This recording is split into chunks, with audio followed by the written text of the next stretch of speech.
Ultra แนะนำอติថិជនបដូរពី emulator ទៅ Phonebox បច្ចុប្បន្នខ្ញុំកំពុងជួយអតិថិជនម្នាក់ដែលជាម្ចាស់អាជីវកម្មតូចម្នាក់បដូរពីការប្រើ emulator ទៅប្រើ Phonebox តាមរយៈ Ultra Viewer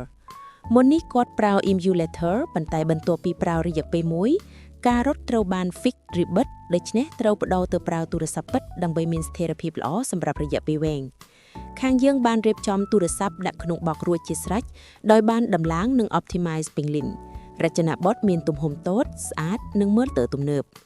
នៅពេលទទួលទំនិញអតិថិជនគ្រាន់តែភ្ជាប់បោកទៅភ្លើងនិងកុំព្យូទ័រគឺអាចប្រើបានភ្លាមៗមិនចាំបាច់មានការកំណត់ស្មុគស្មាញឡើយ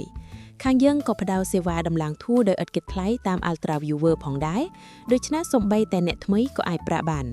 គ្រាន់តែផ្ញើសារមកគ្រឿងខៀវនឹងជួយដំឡើងបង្ហាញការប្រើប្រាស់មូលដ្ឋាននិង set up តាមតម្រូវការរបស់អ្នក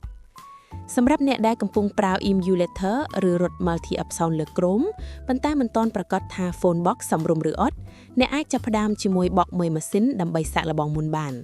ខាងយើងតែងតែផ្ដល់ការពិគ្រោះលម្អិតសាកល្បង online និង set up ជាស្រេចមុនពេលដឹកជូនបច្ចុប្បន្នខ្ញុំក៏កំពុងដំឡើងនិង test change សម្រាប់អតិថិជនហើយពេលដំណើរការល្អនឹងប្រគល់ឲ្យប្រើបានភ្លាមៗ